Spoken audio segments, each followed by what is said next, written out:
Hey, tonight we explore the ancient traditions of royal slumber, where kings never truly rested alone, but kept steel and steed as silent guardians through the dark hours. Welcome back to a time when the boundary between waking rule and sleeping, vulnerability blurred, when monarchs carried the weight of their kingdoms even into their dreams. You'll feel the cold steel of legendary blades resting beside royal beds. Hear the gentle breathing of war horses kept close at hand, and understand how these companions protected not just bodies, but souls and kingdoms through the longest nights. If you're enjoying this peaceful moment, please like, share, and subscribe. What ancient traditions still find their way into your own bedtime routines tonight? Dim your lights now, like castle chambers where only embers glow in midnight hearths. Turn on a fan to create the gentle sound of night wind across ancient battlements. Settle in and let your thoughts wander gently into the past, where royal dreams and royal duties were never truly separate. You stand at the edge of a great hall, where firelight dances across wooden beams carved with serpents and wolves.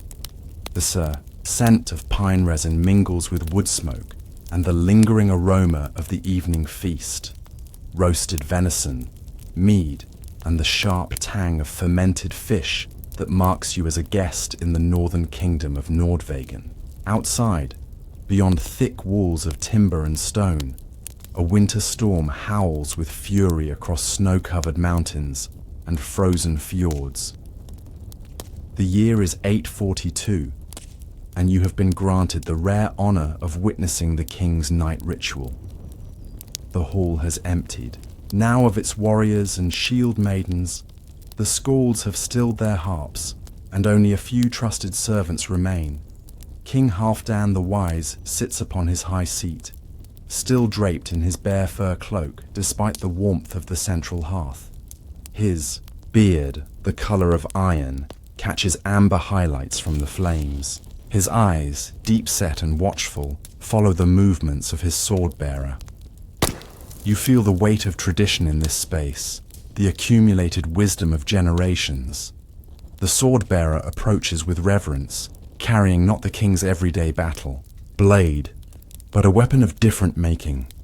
Older, more slender, with runes etched into its surface that seem to shift and change in the flickering light.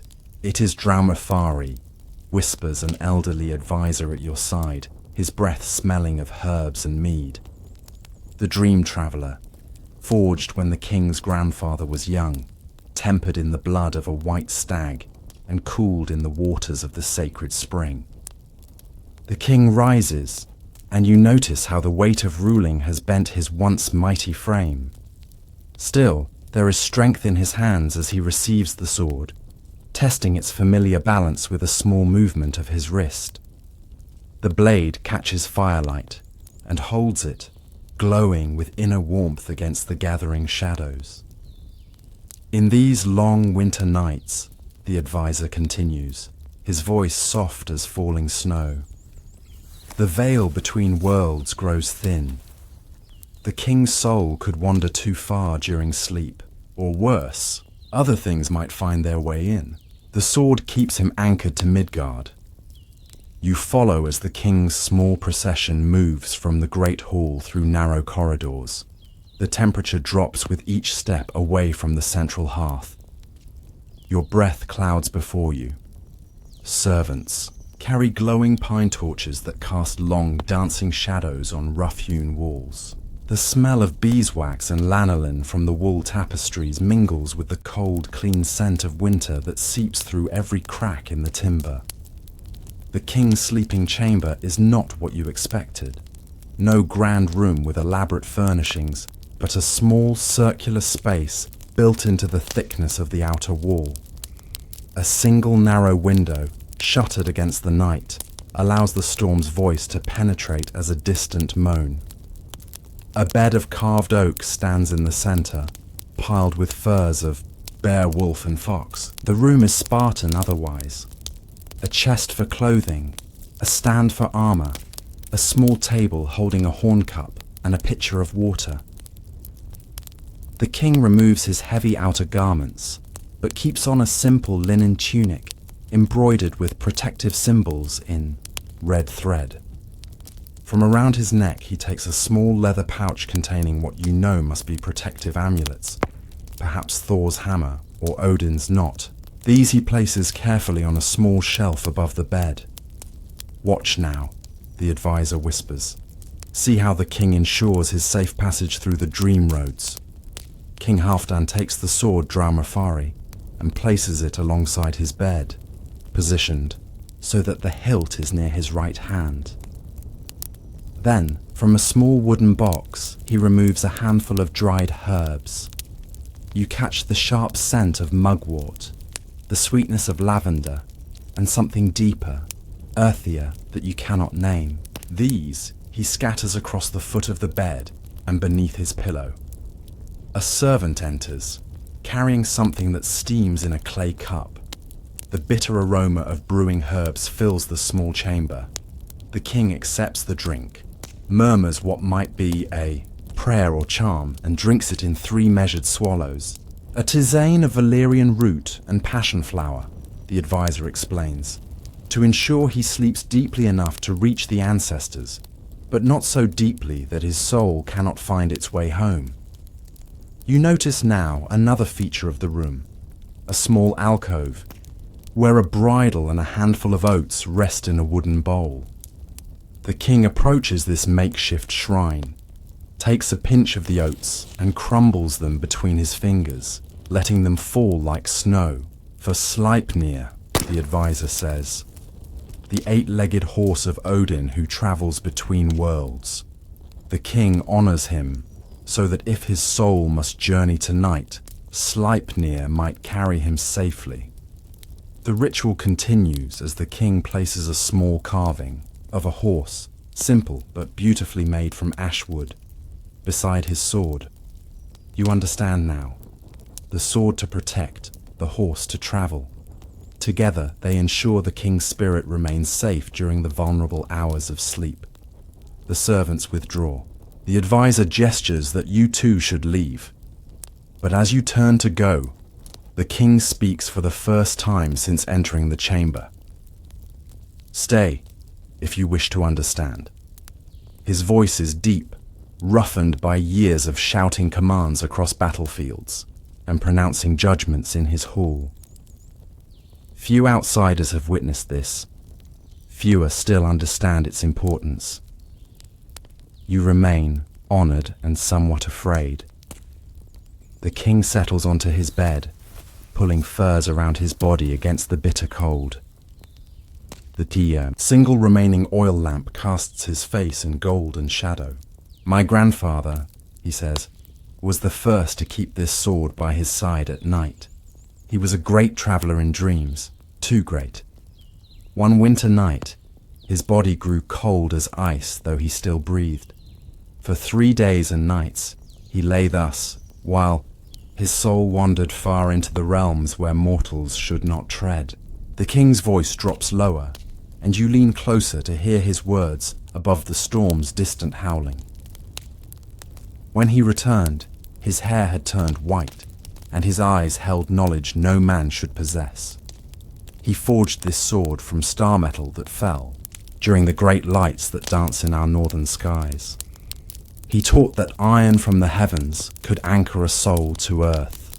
You watch as the king's hand moves to rest upon the sword's hilt, his fingers curling around it with the familiarity of long practice. Outside, the wind changes tone, becoming a high, thin wail that makes the hair on your arms rise. "Tonight is Midwinter's Eve," the king continues.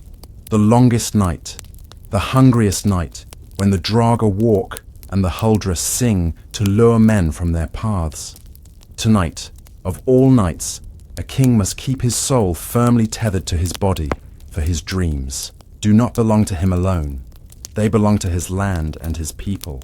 You feel the truth of his words settle into your bones. Here in the far north, where darkness claims most hours of winter days, The boundary between dreaming and waking seems as thin as morning mist. The sword beside the king is not mere superstition, but a necessary anchor in a sea of shadows.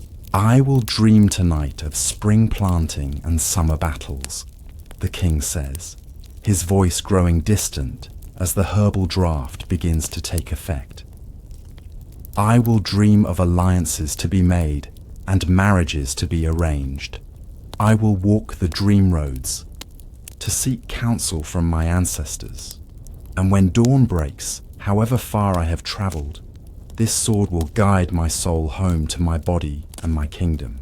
The lamp gutters as a draught finds its way into the chamber. Shadows leap and dance across the walls like figures moving in a strange, silent performance.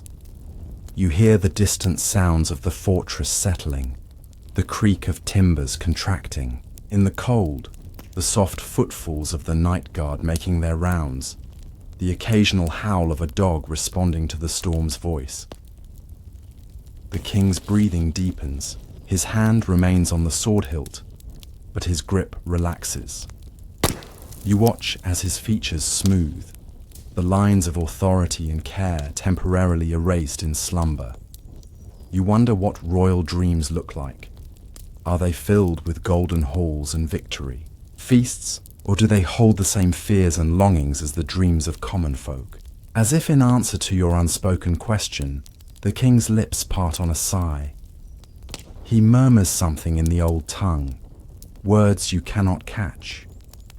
His free hand makes a gesture as if reaching for something, or someone, far away. The advisor touches your sleeve gently. Come, he whispers. He journeys now where we cannot follow. You leave the king to his guarded sleep, but throughout the night, as you rest in the chamber assigned to you, you dream of swords that glow with inner fire and horses with too many legs galloping across starfields. When you wake in the pale winter dawn, you feel as though you too have travelled far, though your body has not moved from beneath its woolen blankets. In the great hall at morning meal, the king sits in his high seat, looking neither tired nor troubled. The sword Draumafari is back in its ceremonial place behind the throne. When his gaze meets yours across the hall, you see knowledge in his eyes. Perhaps he encountered you somewhere on the dream roads in the long darkness. As weeks pass, you observe the ritual repeated each night. The sword placed just so, the herbs scattered, the offering to Sleipnir. You notice patterns. On nights before important decisions, more herbs are used. Before battle planning, the king whispers longer to the sword before sleep takes him. When messengers bring troubling news from distant parts of the kingdom, he places the horse carving closer to his pillow. Winter deepens. The fortress lies half buried in snowdrifts that reach to the lower windows. Wolves grow bold in their hunger, coming close to the walls at night, their howls mingling with the wind in eerie harmony. Inside, life continues around the great hearth. Tales are told, cloth is woven, weapons are sharpened and repaired. You learn more about the sword Draumafari from the old skald who keeps the king's histories. He tells you that each king has had such a sword, though not always the same one. Some burned with their owners on funeral pyres. Others were buried in remote places, known only to the king's successor.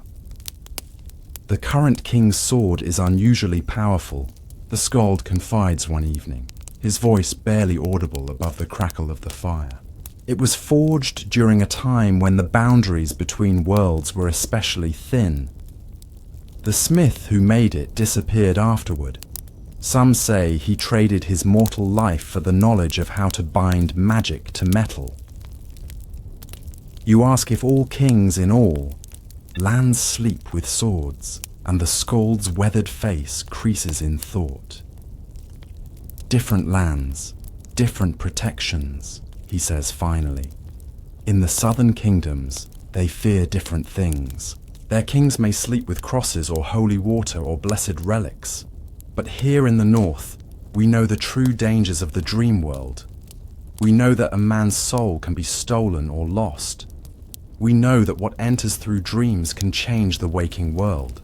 One particularly bitter night, when even the great hearth struggles to warm the hall, you witness something extraordinary. You have been unable to sleep, troubled by dreams of home and hearth far away. Seeking warmth, you make your way toward the main hall, but pause when you hear voices near the king's chamber. Peering around a corner, you see the king standing in the corridor, fully dressed despite the late hour. His sword is in his hand, not ceremonially held, but gripped as a warrior holds a weapon, expecting combat. Beside him stands his most trusted housecarl, also armed. Their breath clouds white in the frigid air. "There," the king whispers, pointing with his sword toward what appears to be empty shadow. "Do you see it now?"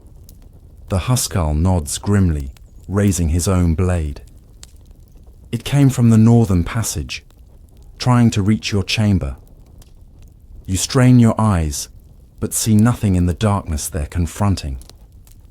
Yet something about the air there seems wrong, denser somehow, as if the shadow has weight and substance it should not possess. The king steps forward and makes a quick, decisive cut with Dramafari. The blade leaves a trail of faint blue light in its wake. There's a sound, not quite a cry, not quite a wind, something between the two that raises the fine hairs on your nape. Then the shadow disperses, flowing away like water down the stone. "Corridor, it is banished," the king says, lowering his sword. "But not destroyed. Never destroyed. They grow stronger as winter deepens." "What would have happened had it reached you in sleep?" the housecarl asks. The king's face is grim in the torchlight. "It would have worn my shape come morning, and none would have known until it was too late." You retreat silently to your chamber, chilled by more than the night air. The sword by the king's bed is not tradition or superstition. It is necessity. In this northern land, in the heart of winter darkness, the boundary between the world of the living and other places is permeable as thin ice on a black lake. The days grow incrementally longer. The winter slowly loosens its grip on the land. You watch the king's rituals change subtly. Fewer herbs, shorter prayers, though the sword remains ever present.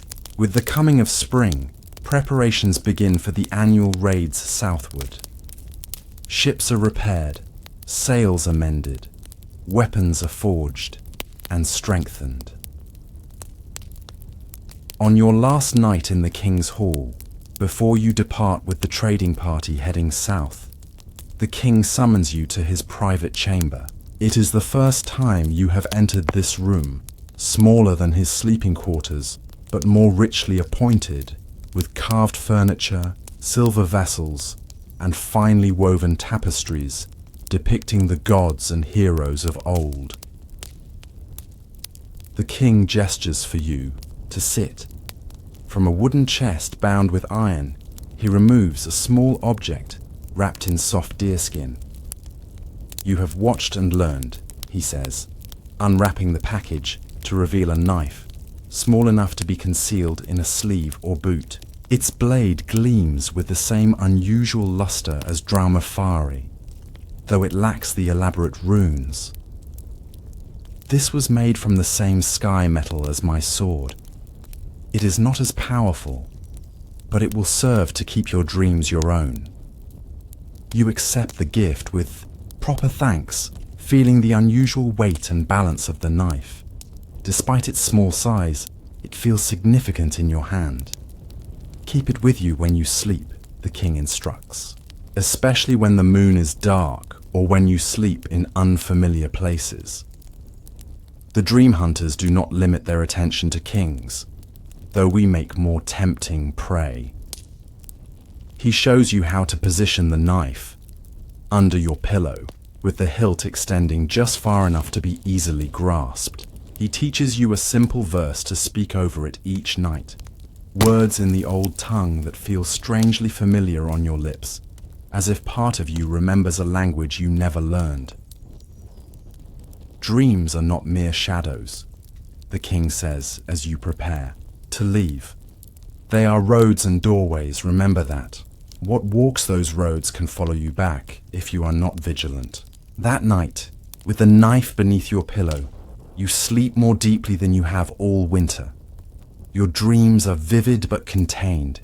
You visit familiar places and beloved faces, but always with the awareness that you are dreaming, always with the sense of the knife's presence anchoring you to your sleeping body. When you sail with the spring tide, you look back at the northern fortress growing small on the horizon. In your mind's eye, you see the king in his chamber, sword at his side, dreaming the dreams that shape his kingdom. You understand now why kings sleep with their swords, not from fear of mortal assassins, but to guard against threats far older and more insidious than any human enemy. Years later, in lands far from the northern kingdom, you still keep the knife beside you when you sleep. Sometimes, on winter nights, when the wind speaks in strange tongues around your dwelling, you think you glimpse movements in the corner of your vision, shadows that move against the flow of light, shapes that have no business in the waking world. On those nights, your hand finds the hilt of the sky metal knife, and the shadows retreat, and occasionally, very rarely, you dream of King Halfdan. In these dreams, he rides an 8-legged horse across star fields, his sword, Draumafari, glowing blue against the endless dark. He nods to you in passing, one traveler acknowledging another on the vast, dangerous roads of sleep, before continuing on his endless patrol of the boundaries between worlds, a king's duty that does not end with the closing of eyes, or even with the ceasing of breath. For in the north, they know what other lands have forgotten. A king protects his people in dreams as well as in waking life, and some battles are fought not with armies, but with single blades in the dark territories of slumber. This is why kings sleep with their swords close enough to grasp should dream become danger in the vulnerable watches of the night. And now, this story draws to a close.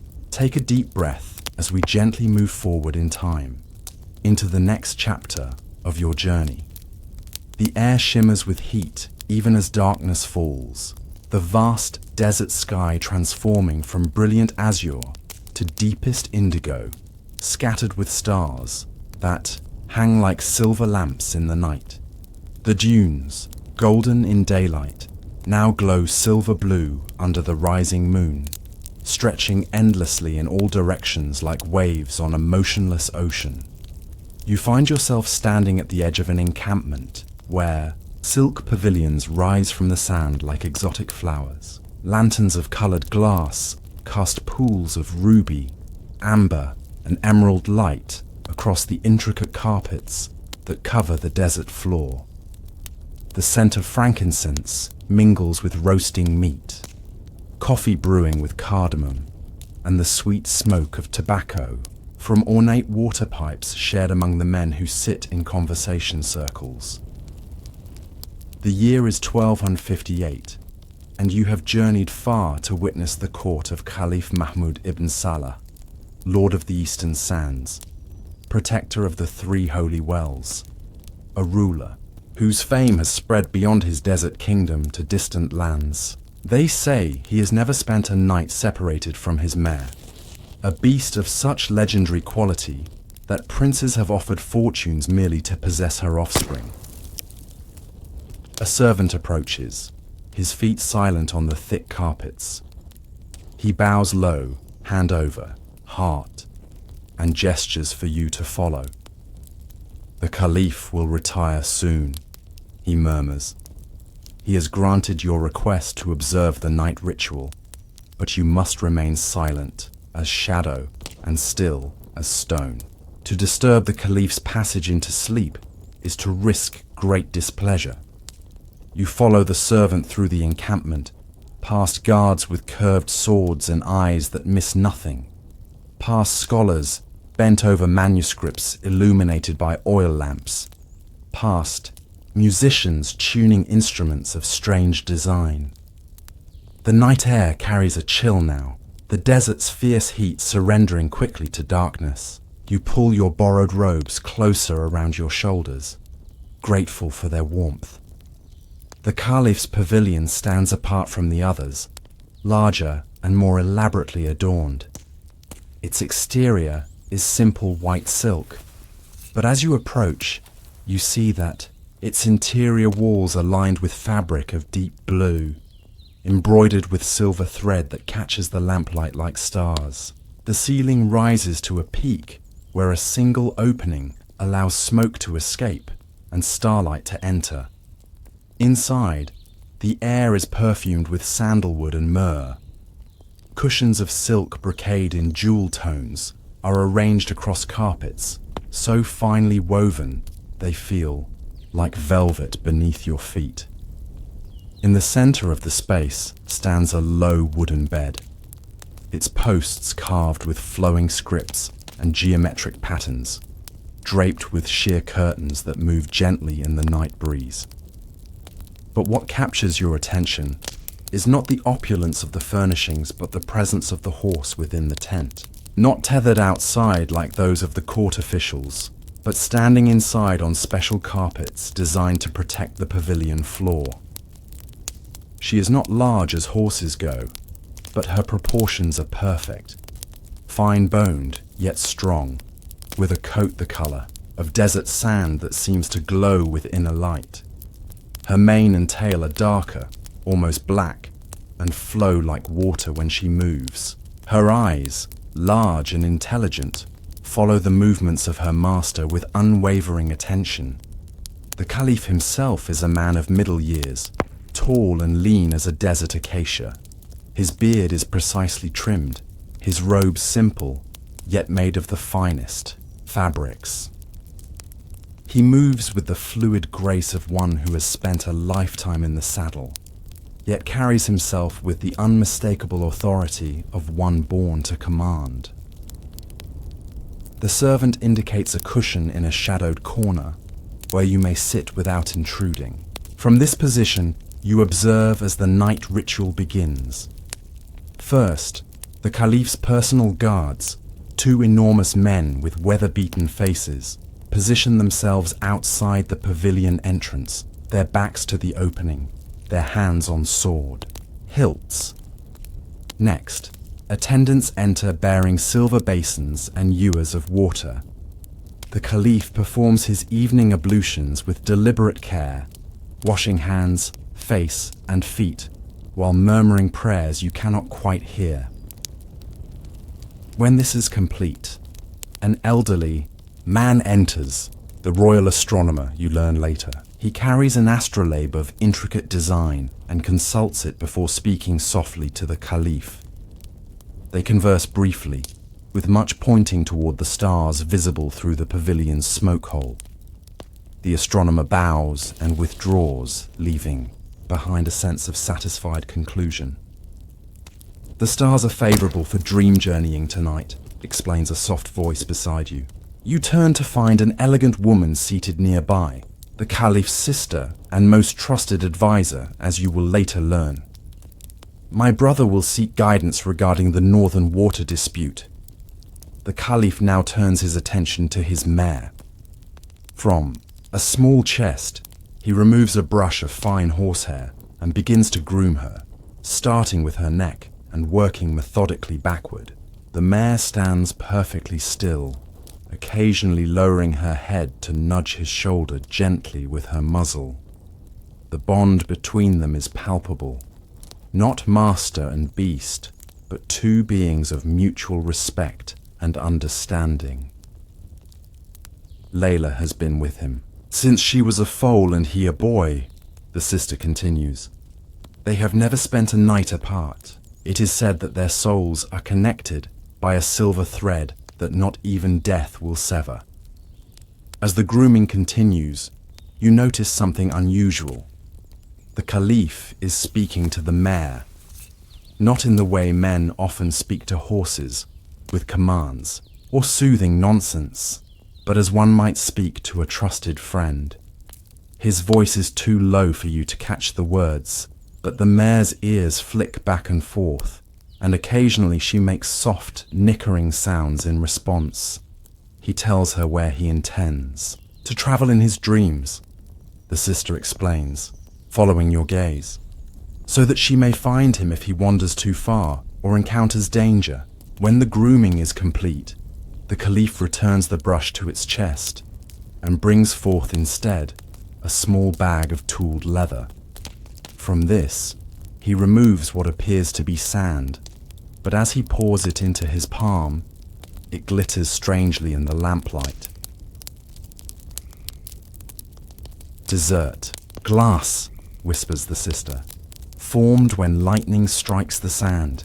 It is said to hold the power of both fire and earth, and to open pathways between worlds. The Caliph carefully sprinkles this glittering sand in a circle around his bed.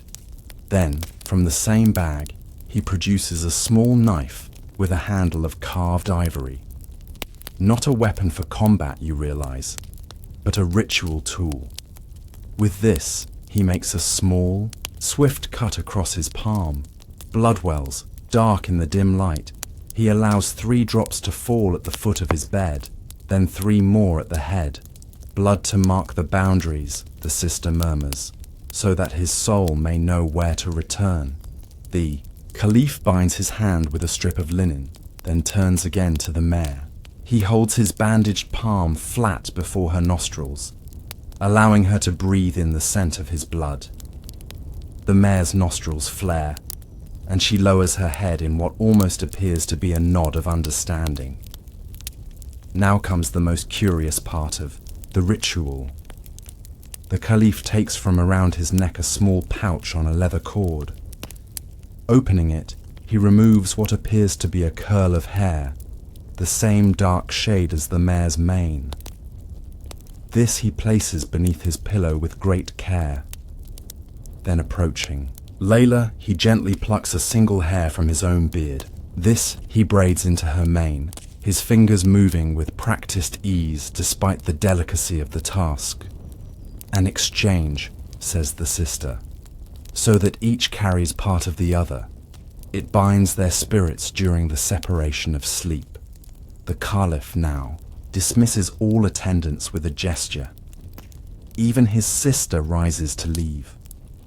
As she passes you, she touches your shoulder lightly. Remain if you wish, but remember, silent as shadow, still as stone. What happens next is sacred. Alone now except for the mare, the Caliph extinguishes all lamps save one small flame. He settles onto his bed, arranging his robes with care, and places next to his pillow a curved dagger in an ornate sheath, practical protection to complement the spiritual defenses he has erected. The mare moves to stand at the foot of the bed, positioning herself so that she faces the entrance of the pavilion. Her posture changes subtly, head higher, ears forward, legs brace slightly as if prepared for sudden movement. She has transformed from companion to guardian. In the near darkness, illuminated only by starlight from above and the tiny lamp flame, you watch as the Caliph begins to breathe more deeply, one hand resting on the dagger beside him. His lips move in what might be final prayers before sleep claims him. Time passes. The encampment grows quiet around you, the sounds of conversation and music fading until only the desert night remains. The soft whisper of wind across sand, the occasional stamp or snort from horses tethered outside, the distant cry of a night bird. You must have dozed, for you awaken with a start to a changed atmosphere in the tent. The air feels charged, as if before a storm, though the desert sky remains clear and star-filled through the smoke hole. The remaining lamp has burned out, leaving only starlight to see by. The Caliph lies motionless on his bed, his breathing so shallow it is barely perceptible. But it is the mare that holds your attention. Layla stands rigid, her ears swiveling toward the entrance, her nostrils flared. A tremor runs through her powerful shoulders. Outside, the night has grown preternaturally, silent, no wind, no distant animal sounds, as if the desert itself holds its breath. Then, a new sound reaches your ears, a soft, slithering noise like dry scales across sand. It comes from everywhere and nowhere, impossible to locate. The mare's ears lay flat against her head. Her lips draw back, revealing teeth usually hidden. A sound emerges from her throat. Not the ordinary whinny of a horse, but something deeper, more primal, almost a growl. The slithering sound grows closer. Without warning, Layla moves. She positions herself between the Caliph's bed and the tent entrance. Her hooves planted firmly on the carpet. Her entire body vibrates with tension. You press yourself deeper into the shadows, afraid to move or breathe. Something gathers in the darkness beyond the tent opening. A density, a concentration of shadow deeper than the night around it. It has no definite form, yet gives the impression of something ancient and patient, something that has hunted across the sands since time immemorial. The mare rears suddenly, front hooves striking at the air before the entrance. Her movement is accompanied by a sound that no earthly horse should be capable of making, a piercing cry that seems to cut through dimensions. The shadow beyond the entrance recoils. The slithering sound retreats, then circles, as if seeking another way into the pavilion. The mare's attention shifts, following the sound. She moves to position herself between the shadow and the sleeping Caliph. No matter where the threat appears, her hooves strike the ground with precision, never disturbing the circle of glittering sand, despite her size and the confined space. This strange contest continues for what seems like hours. The formless presence testing, probing, seeking entrance. The mare defending, challenging, driving it back. Throughout it all, the Caliph remains in deep sleep, though occasionally his fingers twitch toward the dagger, or his lips move in silent words. Finally, as the first hint of dawn lightens the eastern sky, the shadow presence withdraws completely. The desert sounds return, wind across sand, the stirring of the encampment as early risers begin their day. The mare's posture relaxes gradually, though she maintains her vigilant stance. As sunlight touches the top of the pavilion, the Caliph's eyes open. He shows no surprise at finding his mare standing guard, but reaches out to stroke her nose in greeting. The mare lowers her head, allowing the touch, then produces a soft, nickering sound. Yes, the Caliph responds, as if to a question. I found what I sought. The northern well will yield water if we dig 3 man-heights deeper. There is an underground river there, ancient and pure. He sits up slowly, his movements careful and deliberate, like one returning from a great distance. His gaze falls on you, still pressed into your corner, and he nods acknowledgement. You witnessed the night guardianship, he says. It is not a question. Few outsiders have seen such things. Fewer still understand their importance. You find your voice, dry from hours of silence. The mare protected you from something. The Caliph rises, stretches with cat-like grace, and moves to embrace his horse, pressing his forehead against hers in a gesture of profound intimacy. The desert is ancient beyond reckoning, he says.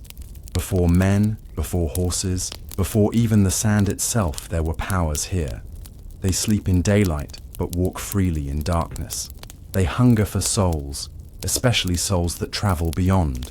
Their bodies, as mine must do when I seek wisdom in dreams. He carefully retrieves the hair from beneath his pillow and returns it to the pouch around his neck. Horses see what men cannot. They stand with one hoof in this world and one in the spirit realms. They can follow dream paths without leaving, their bodies behind. He strokes Layla's neck with evident affection.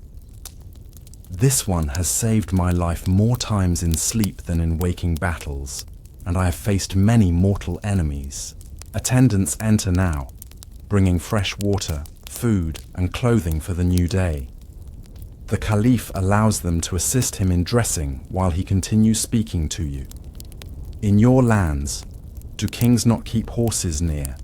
You explain the various traditions you have encountered. Kings who sleep with guards outside their doors. Kings who keep dogs in their chambers. Kings who rely on architectural defenses and human vigilance. The Caliph listens thoughtfully while breaking his fast with dates and goat cheese. When you have finished, he shakes his head slightly. They protect against the wrong dangers, he says. Assassin's blades can only end a mortal life. But there are older, hungrier things that can devour a soul and leave the body an empty shell, to be inhabited by something else. He offers Layla a choice date from his own plate, which she takes delicately from his fingers. A blade may serve against some night wanderers, but horses know the hidden roads between worlds. They can follow where men cannot go. They can find what is lost and lead it home again. Over the days that follow, you learn more about the bond between the Caliph and his mare. It began, as his sister had said, when both were young. The Caliph, then merely a prince among many brothers, had become separated from a hunting party during a sudden sandstorm. Lost and without water, he had collapsed on the desert floor, certain of death. Layla, just a 2-year-old mare then, had broken free from the royal stables and galloped into the desert against all attempts to stop her. For 2 days and nights, she had searched until finding the unconscious prince. Rather than returning immediately, she had stood guard over him through a second night, defending his vulnerable body against desert predators and, as the Caliph now believes, more incorporeal threats drawn to his weakened state. When I woke, the Caliph tells you as you ride alongside him during a morning inspection of the camp, there were circles of hoof prints all around me, as if she had paced a boundary all night. And beyond those marks, other prints, not horse, or camel, or any desert animal I know. His expression grows distant.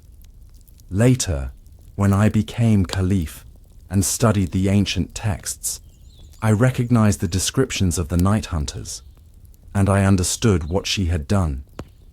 Since that day, he has never slept without Layla nearby. Even during diplomatic missions to distant cities, he insists on arrangements that allow his mare to stand guard inside or directly adjacent to his sleeping quarters. Foreign dignitaries who find this custom barbaric or unsanitary are not welcomed back. On your final evening in the encampment, you are invited to join the Caliph's inner circle for the sharing of stories. Under the vast desert sky, seated on cushions around a low fire, you listen as court poets recite ancient verses and seasoned warriors recount battles long past. When your turn comes, you speak of your own lands and customs.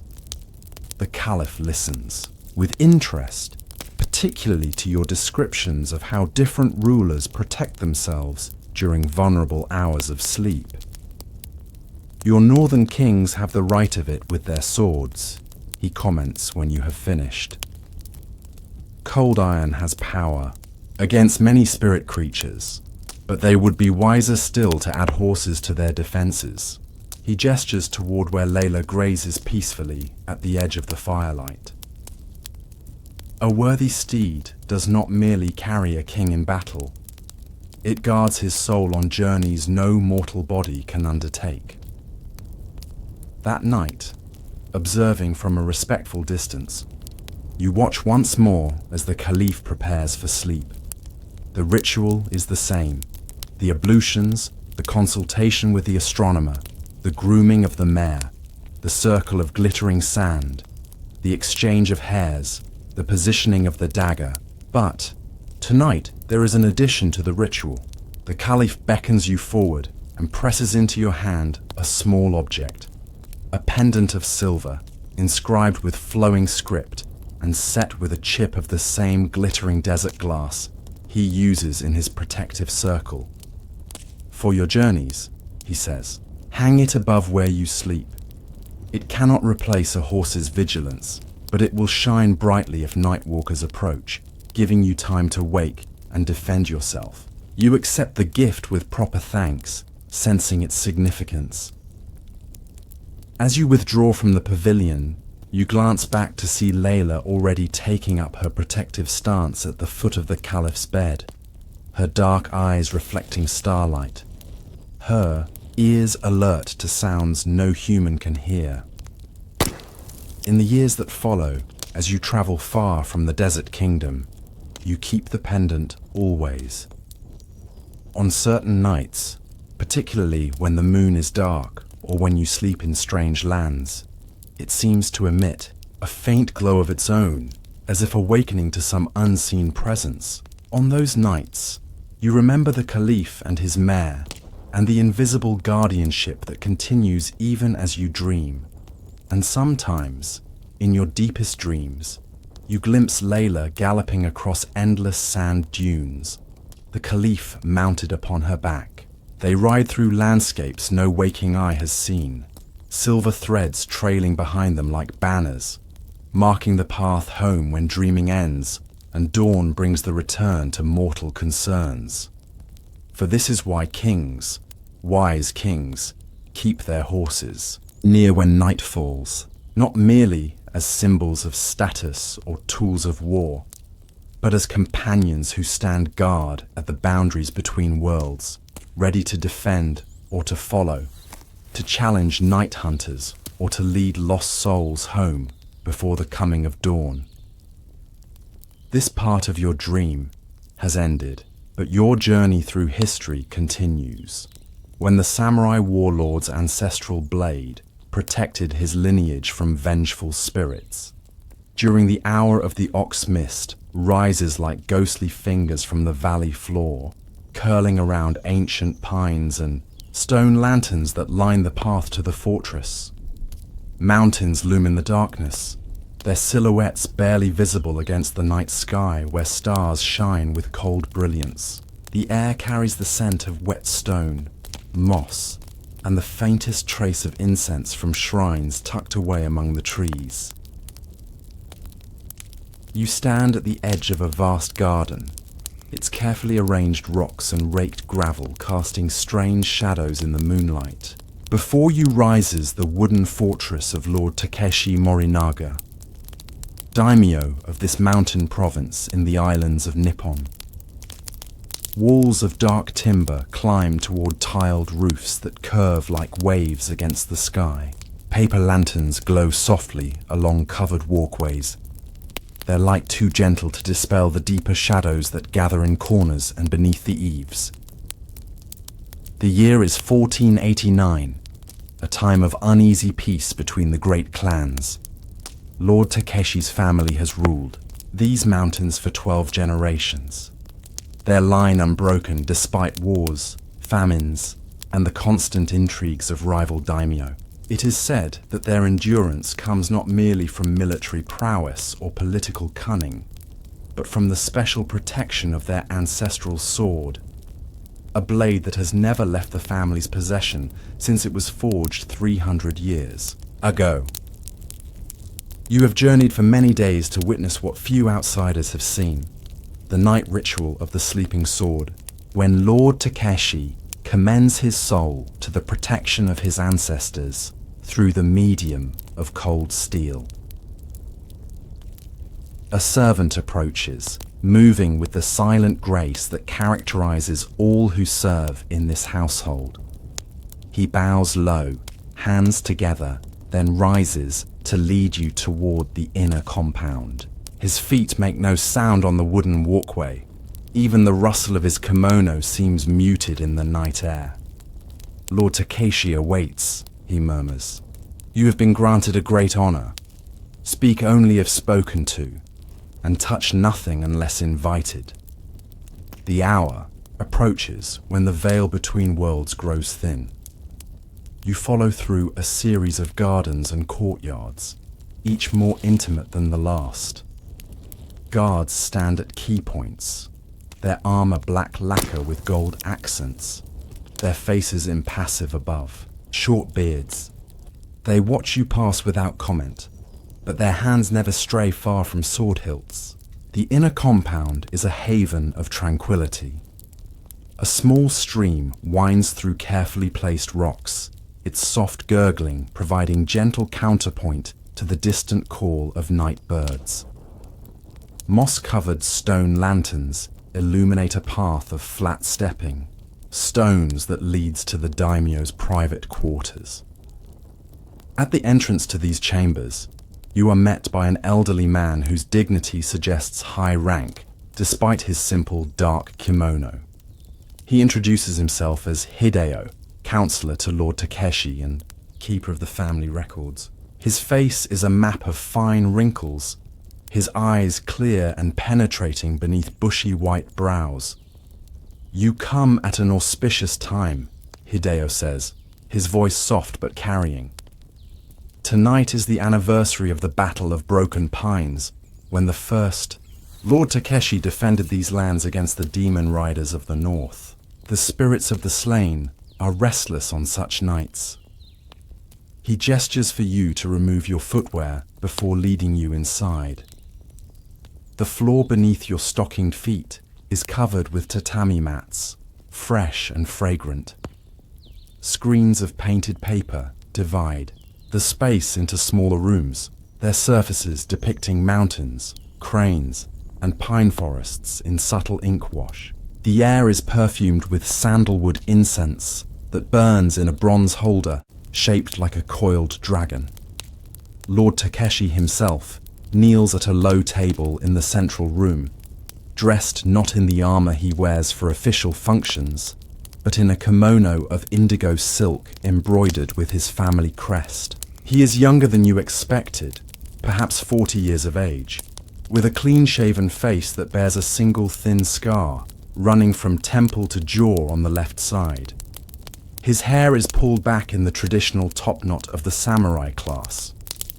He does not rise as you enter, but acknowledges your presence with a slight inclination of his head. You bow deeply, as you have been instructed, and remain silent until addressed. So, Lord Takeshi says, after studying you for a moment, you wish to understand why a warrior keeps his blade close even in sleep. His voice is unexpectedly gentle, more suited to poetry than battlefield commands. Many assume it is for protection against assassins, a sensible assumption but incomplete. He gestures for you to be seated on a cushion positioned at a respectful distance from his table. As you settle yourself, trying to match the formal posture of your hosts, you notice what rests before the daimyo, a sword in a black lacquer scabbard, positioned on a stand of polished cherry wood. The hilt is wrapped in white silk cord, showing signs of wear that suggest frequent handling. The guard is simple iron, without the elaborate decorations you have seen on other samurai swords. This is Keiga no Kiba, Fang of Shadow, Lord Takeshi says, following your gaze. Forged by the master swordsmith Munechika for my ancestor 13 generations ago. It has tasted the blood of men, beasts, and... He pauses, choosing his words carefully. Things that walk between categories. Hideo settles himself nearby and continues the explanation. What you will witness tonight is not merely a security precaution, though it serves that purpose as well. It is communion between a lord and his ancestors, conducted through the medium of a blade that has defended our house since its founding.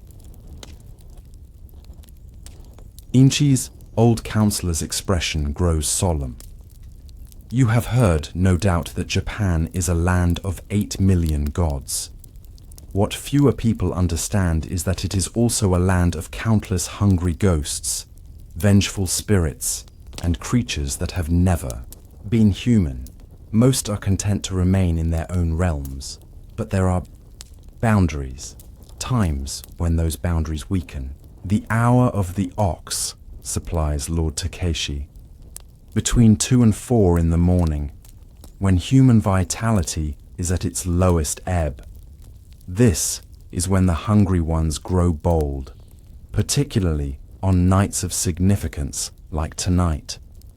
As if on cue, servants enter with trays bearing a light meal, rice, pickled vegetables, grilled fish, and a ceramic flask of what proves to be excellent sake.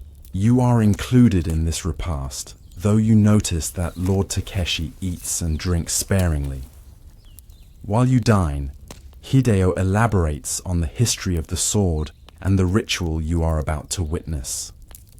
The blade Kage no Kiba was forged using iron, sand from a sacred mountain, folded thousands of times to create steel of extraordinary resilience. During its creation, the swordsmith Munechika was reportedly visited by a fox spirit who added supernatural properties to the blade, the ability to cut through illusions, to draw blood from incorporeal beings, to protect its wielder's soul during sleep. It has been the guardian of our house through plague, war, earthquake, and famine, Hideo says. Not merely a weapon, but a vessel for the accumulated spiritual power of the Morinaga line. Each lord who has wielded it in life becomes part of its essence after death, adding his strength to its protection. When the meal is cleared away, Lord Takeshi rises and moves to a side room separated by sliding screens. You are instructed to remain seated, but can observe as servants assist the daimyo in his preparations for the night. First, Lord Takeshi performs a ritualistic washing, pouring water over his hands from a bamboo ladle into a stone basin. Next, he changes from his formal kimono into a simpler white sleeping robe.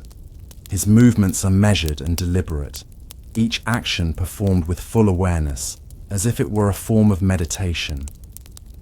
When he returns to the main room, a servant has already prepared his sleeping area, a futon laid out on the tatami with a small wooden pillow designed to accommodate his top knot without disturbing it. Beside this bedding stands a low lacquer table upon which rests a small bronze bell, an incense burner, and a cup of clear water.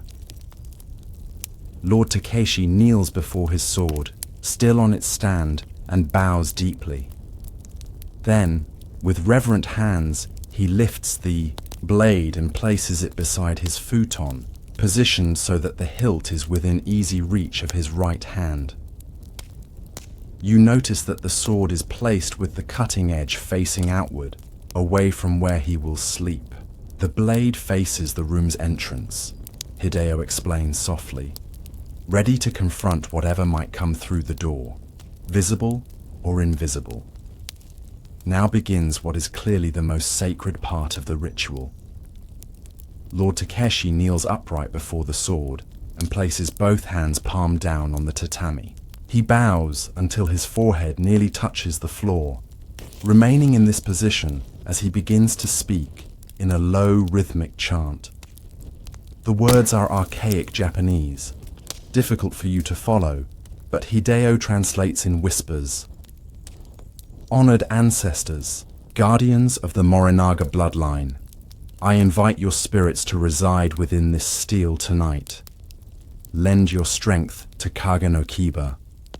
Allow it to stand guard while my body rests and my soul wanders the dream paths.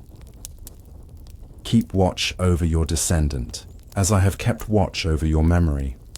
As the chant continues, something subtle changes in the atmosphere of the room. Perhaps it is merely the effect of the incense smoke curling in the still air, or the flickering shadows cast by the paper lanterns. But you would swear that the sword on its stand seems to gather darkness around itself, as if absorbing the night. Lord Takeshi completes his invocation and sits upright again. From within his sleeping robe, he produces a small knife with a handle of white bone. Without hesitation, he draws the blade across his palm, allowing several drops of blood to fall upon the tatami before the sword. "Blood offering," murmurs Hideo, to remind the ancestors of their living descendant and to strengthen the bond between steel and soul. As a servant steps forward to bind Lord Takeshi's cut palm with a strip of white linen, you notice something extraordinary. The drops of blood on the tatami seem to be disappearing, not drying or being absorbed by the woven grass, but vanishing, as if drawn into another realm entirely. Lord Takeshi either does not notice this uncanny phenomenon or is entirely accustomed to it.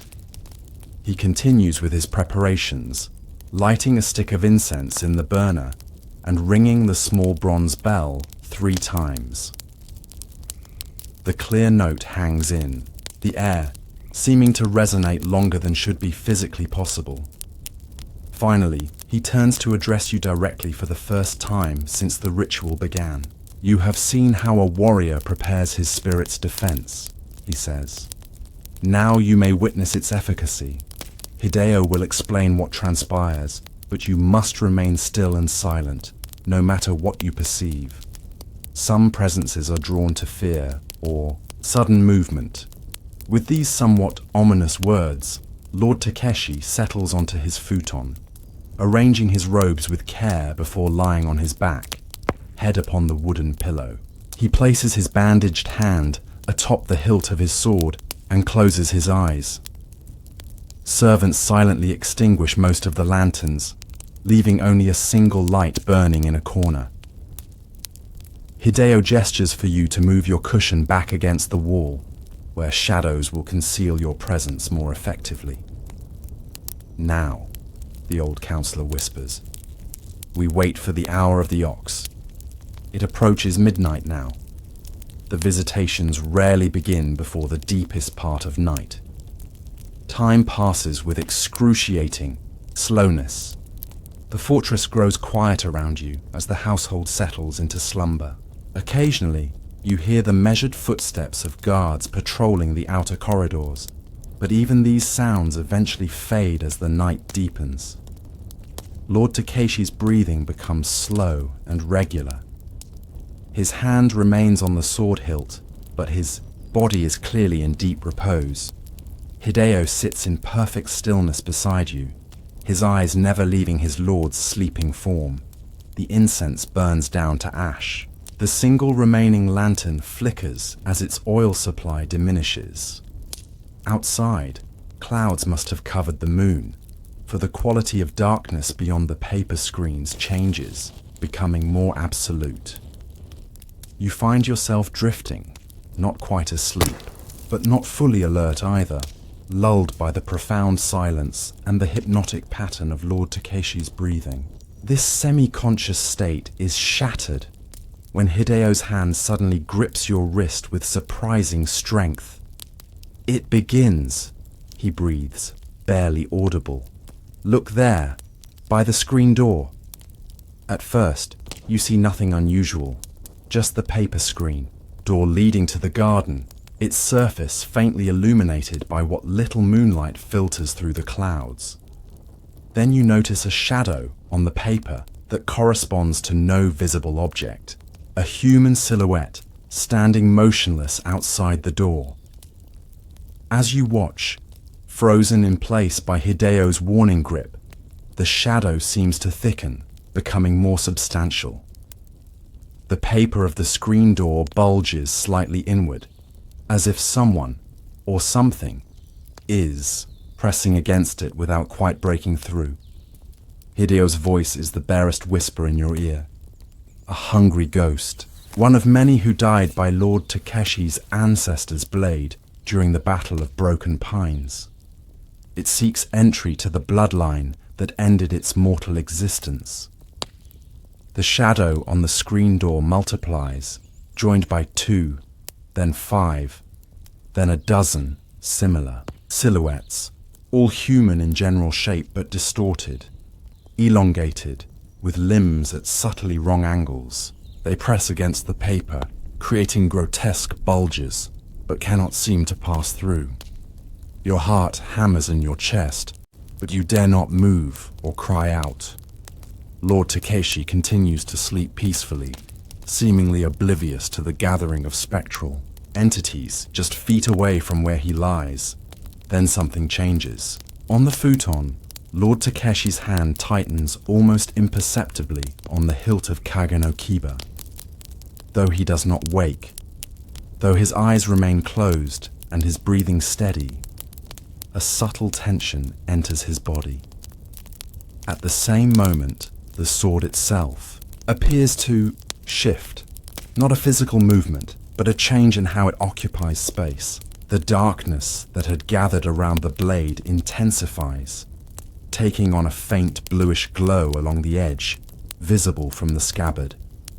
This cold illumination casts no light on surrounding objects, but the blade itself becomes more defined, more present, as if asserting its reality against the encroaching unreality beyond the screen.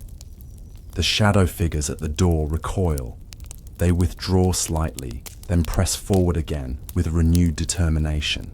The paper of the screen begins to tear in tiny places, creating pinprick openings through which seeps something that resembles black smoke, but moves with deliberate purpose. Hideo's grip on your wrist tightens further. "Watch now," he whispers. The ancestors awaken. The blue glow along the sword's edge intensifies. Without Lord Takeshi or anyone else touching it, the blade begins to emerge from its scabbard, a fraction of an inch, no more, but unmistakably moving of its own accord. The exposed edge gleams like a sliver of frozen moonlight. The effect on the presences beyond the screen is immediate and dramatic. The shadow figures contort in what appears to be pain or fear. The smoke-like substance retreats through the pinprick, tears in the paper. The pressure against the screen door relents, the bulges smoothing out as the entities withdraw, but they do not depart entirely. Instead, they shift, moving along the exterior wall toward another entrance. A solid, wooden door that leads from the daimyo's chamber to an inner corridor. "They are cunning," Hideo murmurs. They test different approaches, seeking weakness. As if in response to this new threat, Lord Takeshi's body shifts slightly in sleep, turning toward the wooden door. The sword moves with him, its partially exposed blade now oriented toward this second potential ingress. The blue glow follows, concentrated now in the direction of the new danger. This strange contest continues through the deepest hours of the night. The hungry ghosts, for so Hideo names them, probe different entrances to the chamber. The wooden door, the garden screen, even the small window high in one wall. Each time, though Lord Takeshi never fully wakes, his body adjusts position slightly, and the sword responds to keep its protective influence directed toward the threat. His conscious mind sleeps, Hideo explains during one moment of relative calm, but part of his warrior's spirit remains vigilant, working in concert with the ancestors whose essence resides in the blade. They guide his movements, subtle as they are. As the night wears on, the attacks grow less frequent but more concentrated. The shadow entities appear to be combining their strength for more focused assaults.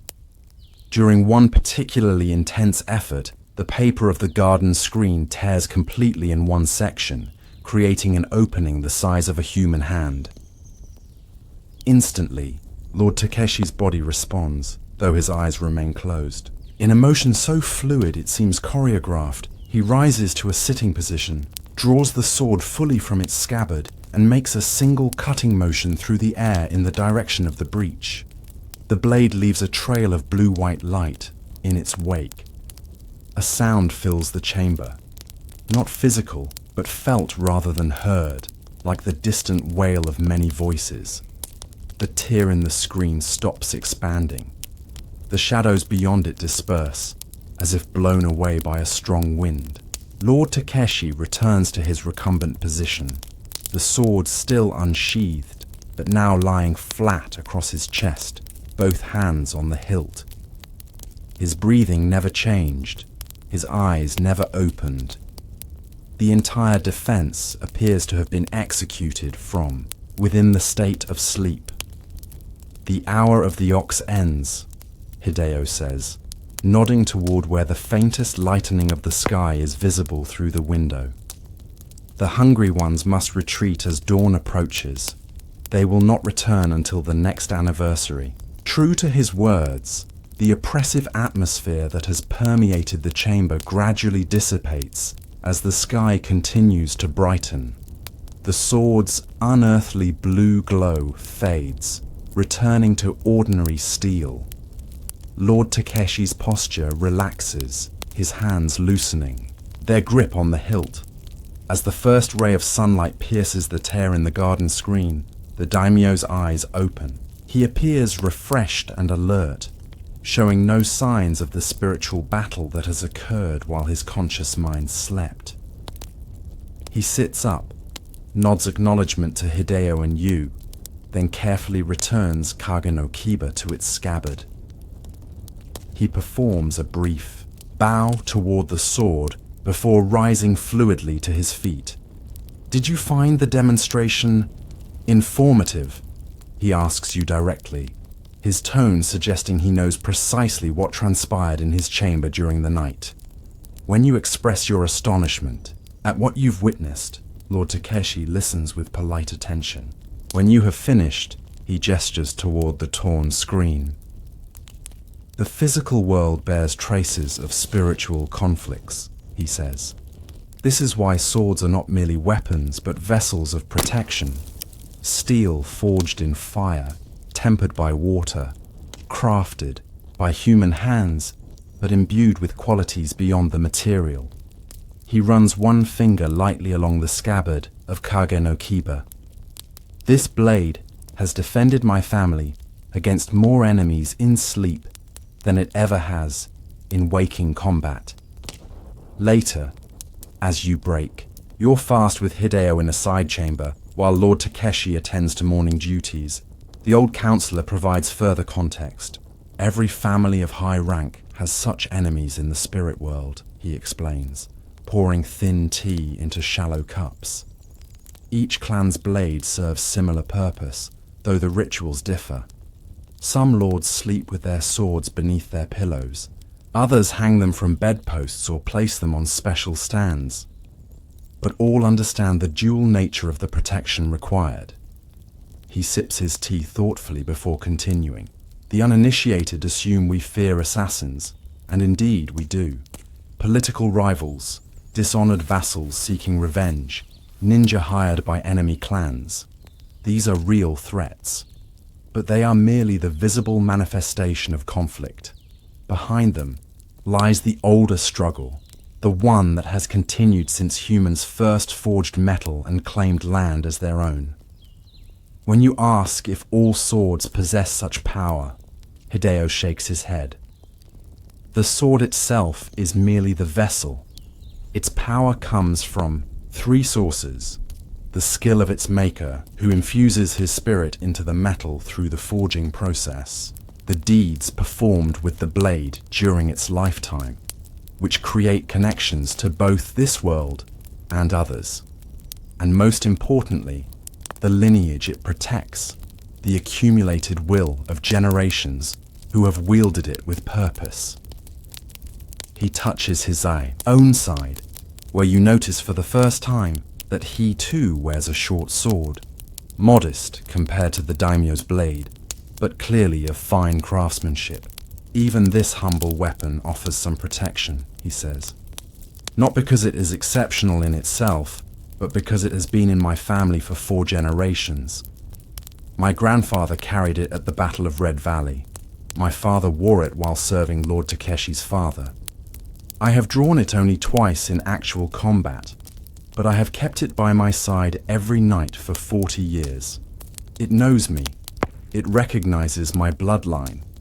It is sufficient to discourage most minor spirits. On your final evening in the fortress, before you depart with the trading convoy heading south, Lord Takeshi presents you with a gift, a small tanto dagger in a simple wooden scabbard.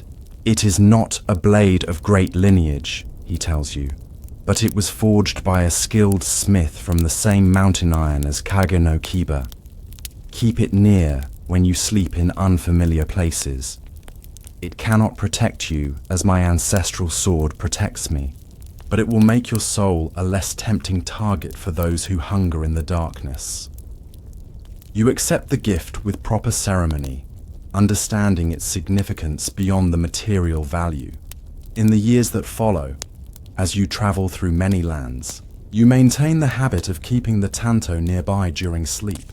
On certain nights, particularly when you find yourself in ancient places or during significant anniversaries, you sometimes wake to find the blade has shifted position slightly, or that its surface is unusually cold to the touch, or that strange scratches have appeared on the wooden floor near your bedding.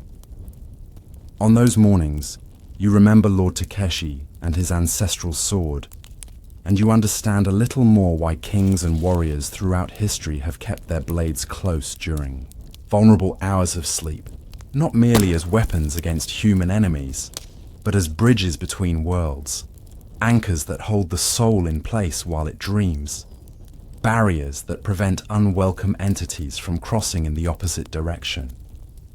For in Japan, as in many lands, they understand that steel is not merely metal shaped for violence, but boundary and bridge, protection and passage, connecting the visible world of daylight concerns with the invisible realms where older powers still move, still hunger, still remember ancient grudges against those who rule in the world of sunlight and solid form. This moment fades softly now. Let's continue on, deeper into the past. Mist coils around ancient standing stones, their weathered surfaces silvered by moonlight that filters through gaps in racing clouds. All around spreads a vast forest of oak and ash, so old that the trees themselves seem to whisper with accumulated memories. The wind carries the scents of damp earth, wood smoke, and something wilder, something that speaks of untamed places where humans are merely visitors rather than masters. You stand at the edge of a clearing where a hill fort rises against the night sky. Its earthen ramparts, topped with wooden palisades, enclose a collection of roundhouses with thatched roofs, from which thin smoke rises to join the mist. Torches flicker at the main gate where warriors with intricate blue spirals painted on their faces stand guard, spears in hand, their eyes constantly scanning the darkness beyond the settlement's boundaries. The year is 142 BCE, and you have journeyed to the western edge of what will someday be called Britain, to the land of the Ordovices tribe. Their chieftain, Brennus the Farsighted, is known throughout the island for his prowess in battle, his wisdom in council, and his strange ability to foresee events yet to come through dreams. It is said that before every victorious battle, Brennus dreams of the outcome, receiving guidance from ancestors long passed into the other world. Tonight is Samhain, when the veil between worlds grows thin, when the dead walk among the living, and when dreams are most potent. You have been granted rare permission to observe the chieftain's night ritual, the means by which he protects himself during these vulnerable dream journeys. A figure emerges from the largest roundhouse and approaches through the gathering mist. It is Morrigan, the chieftain's sister and the tribe's foremost druid. Her hair hangs in complicated braids interwoven with feathers and small bones. Around her neck hangs an amulet of amber set in bronze. Her woolen dress is dyed deep blue, the color of power and mystery. "The hour approaches," she says without preamble, her voice musical yet carrying authority that makes the guards stand straighter. "My brother prepares for his journey. Come, if you would witness how a king protects his soul on the most dangerous of nights." You follow her through the settlement, past cooking fires where late suppers are being prepared, past craftspeople finishing the day's work, past children being hurried to bed by mothers who cast anxious glances at the darkening sky. The atmosphere is charged with anticipation and unease. Samhain is a time of celebration, but also of caution. The chieftain's dwelling stands at the highest point of the hill fort. Unlike the other roundhouses, its entrance faces north rather than east, and its thatch is adorned with antlers and animal skulls that cast bizarre shadows in the torchlight. Two massive warriors flank the doorway, their bodies covered in the blue woad tattoos that mark them as members of the chieftain's personal guard. Inside, the roundhouse is surprisingly spacious. A central hearth contains a fire that burns with unusual brightness, its flames occasionally shifting to blue or green when touched by herbs thrown by an elderly druid who tends it with reverent care. Smoke rises to escape through a hole in the center of the roof, though much of it seems to linger, creating a haze through which hanging bundles of dried herbs and curing meats loom like shadowy sentinels. The walls are hung with shields, spears, and the heads of enemies preserved through mysterious druidic arts to serve as warnings to spirits who might think to trouble the chieftain's dwelling. Animal hides cover the packed earth floor. Wolf, bear, and stag predominate, their glass eyes catching firelight in uncanny simulation of life. Brennus himself sits on a carved wooden chair more elaborate than a true throne, but clearly marking him as the tribe's leader. He is a man in his prime, perhaps 40 winters, with a body hardened by countless battles. His beard is braided and adorned with gold and amber beads. Across his lap lies a sword of unusual length, its iron blade showing rippled patterns where different metals have been folded together in the forging. The hilt is wrapped in leather and topped with a pommel stone of polished jet. When you enter, he looks up from conversation with a cluster of warriors. His eyes, startlingly pale blue in his weather-darkened face, assess you with the automatic calculation of one who has survived by correctly judging potential threats. "So," he says, his voice deep and carrying the burr of his native tongue even. "When speaking the trading language you both understand, you wish to see how we of the Western tribes commune with our ancestors. It is not a question, but you nod confirmation anyway. Many believe we keep our weapons close from fear of human enemies," he continues, running calloused fingers along his sword's edge. "A reasonable assumption, but there are more dangerous things than assassins abroad on Samhain night." Morrigan moves to stand beside her brother's chair. "Tell our guest what you saw last night, and why tonight's dreaming must be protected with special care." Brennus's expression grows solemn. He gestures for you to sit on a stool brought forward by a servant, then leans closer, his voice dropping to ensure his words reach your ears alone. "3 nights passed. As the moon waned, I dreamed of riders from across the eastern sea. Pale men in armor like fish scales, carrying spears tipped with a metal that shines like the sun. They came in ships with square sails, many ships, more than I could count." His hand tightens on his sword hilt. "They brought change that cannot be turned aside, the end of our ways, the beginning of something else. Not in my lifetime, perhaps, but coming nonetheless. You realize he is describing Romans, though this remote Celtic tribe has not yet encountered them directly. His dream has shown him the future, a future where Rome's legions will indeed bring irreversible change to these islands. Tonight, he continues, I must dream again, but with purpose. I must see how our people might best face this coming storm, whether through resistance, alliance, or other means. The ancestors will guide me, but the journey is perilous. Other things walk the dream paths on Samhain night, things that would gladly devour a traveller's soul or take possession of an empty body while its owner wanders. Morrigan takes up the explanation. This is why the sword remains at hand, iron born of earth and fire, shaped by human will. The old ones, the ones who dwell beneath hollow hills, cannot abide its touch, and this is why the stallion must stand guard as well. At first you think you've misheard. Surely she cannot mean that a horse will be brought inside the roundhouse. But as preparations continue around you, it becomes clear that this is precisely what will happen. The chieftain rises, handing his sword temporarily to Morrigan, who holds it with the practiced ease of one who knows how to use such a weapon. Brennus removes his elaborate cloak and tunic, standing unashamed in only his trousers and the torques of twisted gold that encircle his neck and upper arms. His chest and back are covered with the same blue spiral tattoos that adorn his warriors, though his are more elaborate, telling the story of his lineage and his victories.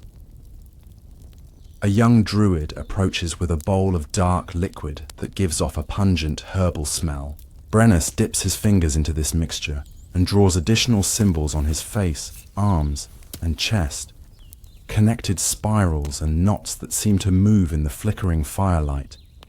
Protection, Morrigan murmurs to you. Boundaries that cannot be, crossed by those who would do harm during the soul's wandering. When this painting is complete, Brennus retrieves his sword and moves to a pile of furs arranged near the central hearth. This will be his sleeping place. The sword he places carefully, beside the furs, positioned so the hilt will be near his right hand. From a small pouch at his waist, he removes several objects. A smooth stone pierced through the center, a sprig of dried rowan berries, a small bronze implement that might be a miniature sickle. These items he arranges around where his head will lie. Anchors, Morrigan explains, to help find his way back to his body when the dreaming ends. Now comes the moment you've been anticipating with curiosity and some apprehension. At a signal from the chieftain, the main door of the roundhouse is opened wide. The two warriors who had flanked it step aside, making room for what enters. Horse of impressive size, a stallion with a coat so dark it seems to absorb the firelight rather than reflect it. Despite the confined space and the unfamiliar surroundings, the horse shows no sign of distress. It enters with measured steps, head high, ears forward, moving with the confidence of one who has performed this ritual many times before. Around its neck hangs a collar of woven leather from which dangle small bronze bells that make no sound, or none that human ears can detect. Brennus approaches the stallion, speaking softly in words too low for you to catch. He places one hand on the horse's muscular neck, and the two stand in communion for several moments, foreheads nearly touching, breath mingling in the smoky air. After this greeting, the chieftain returns to his sleeping place and settles onto the furs. The stallion remains standing, positioning itself between its master and the roundhouse door. Though the space is cramped for such a large animal, it manages to find a stance that appears both comfortable and vigilant. Its dark eyes, reflecting pinpoints of firelight as it surveys the room. Epona's gift, Morrigan says, noting your fascination with the horse. Born on Samhain night 13 years ago, when a red star crossed the sky. His dam died bringing him into this world. Brennus himself pulled the foal from her body and breathed life into his nostrils. They have been bonded since that moment. But why bring a horse indoors? You ask quietly, watching as Brennus arranges the furs around himself, the sword now lying parallel to his body. Morrigan's expression suggests you've asked something whose answer should be obvious. Horses see what we cannot, she replies. They know when the hunt rides. They sense when the hollow hills open. They recognize those who walk between worlds. She nods toward the stallion, whose attention remains fixed on the doorway. Epona's gift will not sleep tonight.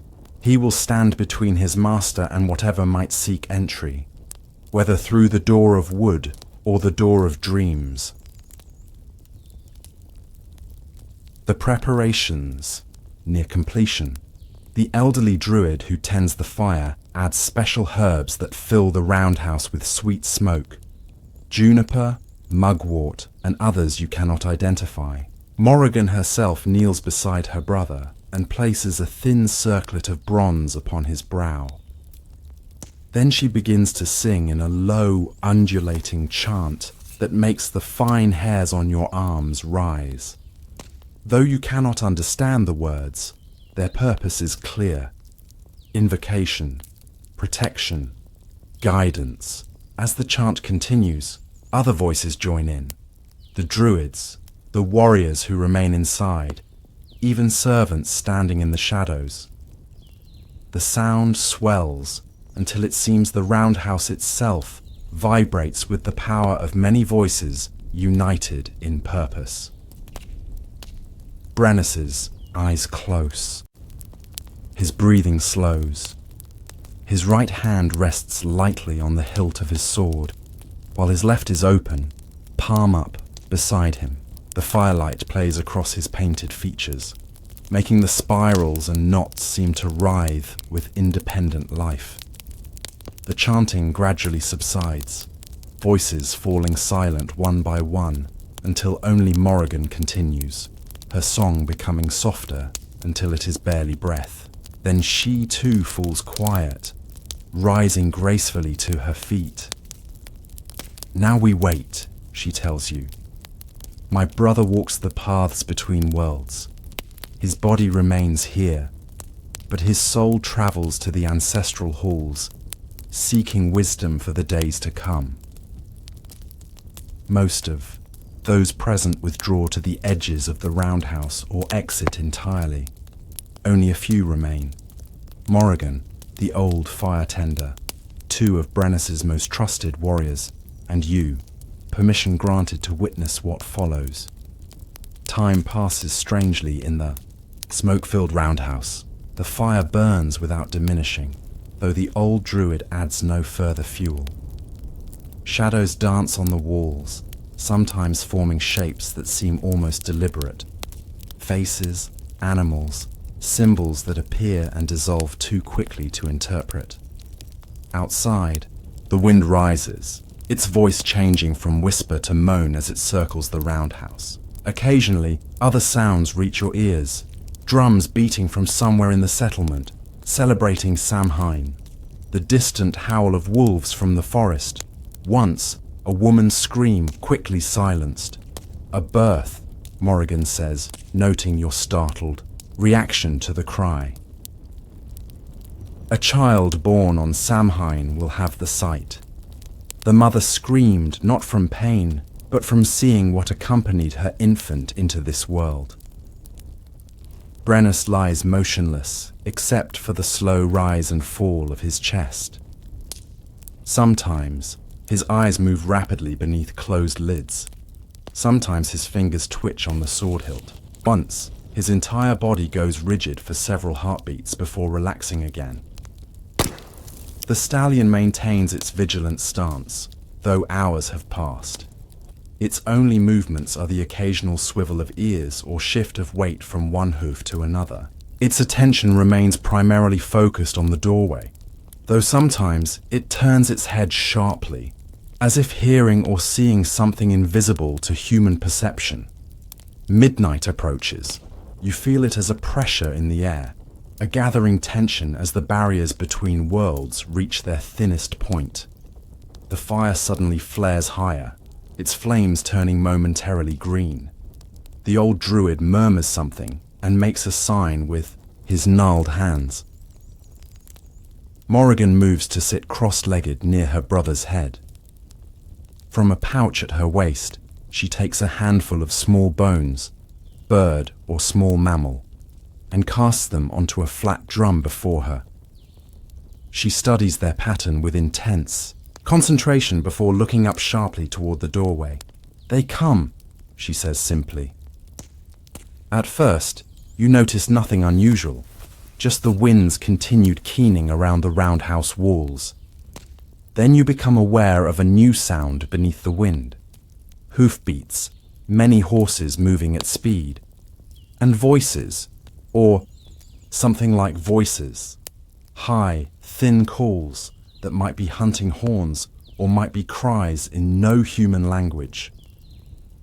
The stallion's reaction confirms that these sounds are no trick of an overwrought imagination. Its ears flatten against its skull. Its nostrils flare wide. Its dark eyes show white at the edges as it plants its hooves more firmly on the earthen floor. The approaching sounds grow louder, hooves that strike sparks from stone and air rather than earthly ground, voices that speak of wild joy and terrible hunger in the same breath. Inside the roundhouse, the temperature plummets. Your breath clouds before you. The tips of your fingers grow numb with sudden cold. The hunt rides, Morrigan says, her own breath visible as white vapor. They seek wandering souls on Samhain night. My brother's dream self walks dangerously, close to their path. The noise outside reaches crescendo, a storm of supernatural hoofbeats that circles the roundhouse once, twice, 3 times. The structure's wooden supports creak under some invisible pressure. Dust sifts from the thatch, roof. The fire bends horizontally, as if affected by wind despite the absence of any physical draft. Through it all, Brennus remains in deep trance, though his breathing has quickened. His hand now grips the sword hilt with white-knuckled intensity. On his painted chest, the spiral patterns seem to be moving, rotating slowly, as if stirred by his rapid heartbeat. The stallion Epona's gift paws the ground once, hard enough to send vibrations through the packed earth floor. Then it throws back its head and gives voice to a challenge. Not the typical whinny of a threatened horse, but a deeper, more resonant sound that seems to carry meaning and power. In response, something strikes the outer wall of the roundhouse with enough force to make the entire structure shudder. Again the stallion calls out, this time moving to stand directly over Brennus's recumbent form, its legs straddling the chieftain's body in protective stance. Morrigan has begun chanting again, her voice raised to compete with the cacophony outside. The warriors move to flank the doorway, swords drawn, though their expressions suggest they have little faith in steel against what rides the night wind. The door, secured with both wooden bar and woven charms, begins to rattle in its frame. Something pushes against it, not with the straightforward pressure of a physical body, but with a more complex force that seems to probe and test, seeking weakness.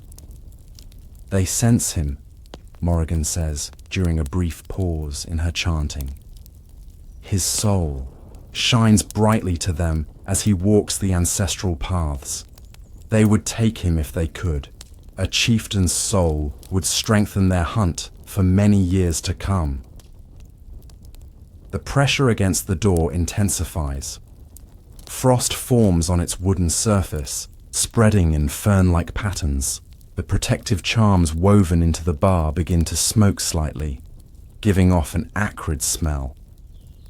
Suddenly, Brennus's body arches upward, head thrown back, a sound escaping his lips that is neither word nor cry, but something between the two.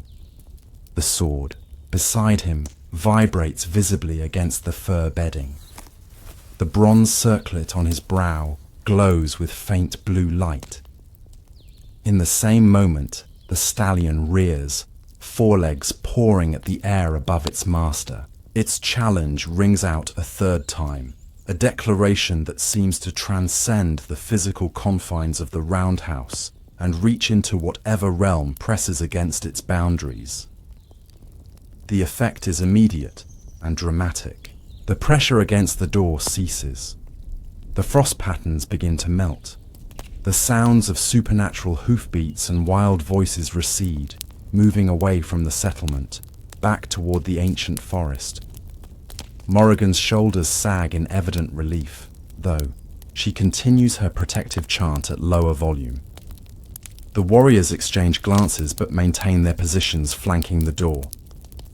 The old fire tender adds fresh herbs to the flames, which leap higher, burning now with normal orange-red light. The hunt seeks easier prey, Morrigan explains when her chant concludes. My brother's protections held firm, the sword of iron that the fair folk cannot abide, the stallion whose challenge they dare not answer directly, the boundaries we established with prayer and sacrifice. She looks toward the now quiet door.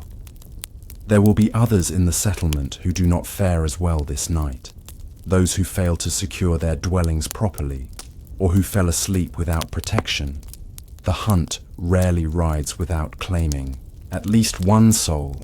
The remainder of the night passes in tense vigilance, though no further supernatural assaults occur. The stallion maintains its protective stance over Brennus's body, occasionally nickering softly, as if communicating with its master across the barrier between worlds. As dawn approaches, the atmosphere in the roundhouse changes subtly. The oppressive feeling of being watched or besieged lifts. The fire burns more cheerfully. Even the stallion relaxes its vigilant posture somewhat, though it remains standing over the chieftain. Brennus himself shows signs of returning consciousness. His breathing pattern changes, becoming more irregular. His eyes move rapidly beneath their lids. His hands open and close several times, fingers flexing as if remembering their connection to flesh. Morrigan kneels beside her brother, taking his left hand between both of hers. Return now, she says quietly but clearly. The night of spirits ends. The way home lies open before you. Follow the sound of my voice back to your flesh. The first ray of dawn light penetrates through the smoke hole in the roundhouse roof, casting a perfect circle of illumination on the earthen floor. As if this were a signal, Brennus's eyes open. He draws a deep, shuddering breath, then coughs as his lungs fill with the smoke-laden air of the roundhouse. Morrigan supports him as he struggles to a sitting position. His movements are uncoordinated at first, like those of an infant or invalid relearning the use of limbs. The stallion steps carefully aside but remains close, lowering its head to nudge Brennus's shoulder gently. The chieftain reaches up to stroke the horse's muzzle with evident affection. "Faithful guardian," he murmurs, his voice hoarse. "Once, again, I owe you my safe return." As Brennus gradually regains full awareness and control of his body, he accepts a horn cup of clear spring water from the old druid, drinking deeply before speaking again. "The ancestors have shown me much," he says finally, looking toward Morrigan. "Some welcome, much of it troubling. The men from across the eastern sea will indeed come, as I dreamed before. They will bring war unlike any we have known, not raids, for glory or cattle, but conquest, for empire." "Did the ancestors show how we might prepare?" his sister asks. Brennus's expression grows distant, remembering. We must send emissaries to the southern tribes and to those across the narrow sea. Old feuds must be set aside in face of the greater threat.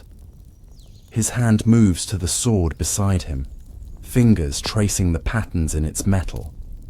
We must also seek new ways of working iron, for the eastern invaders wear armor that turns aside bronze and poorly forged steel. As he speaks, servants enter bearing food, bread fresh from the ovens, dried fruits softened in honey, strips of smoked meat. The breaking of Samhain fast is itself a ritual, a reaffirmation of life and continuity after the dangerous night when the dead walk. While the others eat, you notice that Brennus first offers portions to his stallion. Choice bits of apple and honeyed oats served on a wooden platter. The horse accepts these offerings delicately, its earlier fierceness replaced by gentle companionship. In my father's time, Brennus tells you, noticing your interest in this interaction. Horses were kept outside the dwelling, and sword alone was thought sufficient protection on spirit nights. It was my grandfather's uncle who discovered the folly of this practice when he woke from dream walking to find his body inhabited by something else. His expression darkens at the memory. It took 3 strong men and a druid's power to drive out the interloper. Afterward, he was never quite the same. His eyes held knowledge no living man should possess, and he died before the next winter solstice. Brennus strokes his stallion's dark mane. Since then, our chieftains have kept both sword and steed as night guardians, iron to ward off those who cannot bear its touch, and horse to challenge the hunt should it ride too near. He meets your gaze directly. In your travels among kings and chiefs of other lands, remember this wisdom. A wise ruler protects not just his body, but his soul, especially when it wanders in search of visions that might benefit his people. Later that day, as the tribe begins preparations for Samhain feasting and remembrance rituals, you learn more of the relationship between Brennus and his stallion. The horse is afforded status almost equal to that of a human warrior. It has its own shelter adjoining the chieftain's roundhouse, is tended by specially designated grooms, and wears decorations that mark it as belonging to the tribal leader. Epona's gift has carried Brennus in 7 major battles and countless skirmishes. An older warrior tells you as you watch the stallion being groomed in the afternoon sunlight. He has trampled enemies, shielded his master with his own body, and once even pulled him from a bog that would have claimed his life. But the true worth of such a steed is not measured in battles won, but in nights survived. The warrior points to faint scars on the stallion's chest and flanks, marks that seem too deliberate to be from ordinary combat. Those are from encounters no mortal eye witnessed, challenges answered against riders whose horses' hooves never touch the ground, whose hounds have red ears and eyes that burn like coals. Only on nights like Samhain are such confrontations remembered in the light of day. On other occasions, both horse and master bear the marks, but recall only troubled dreams.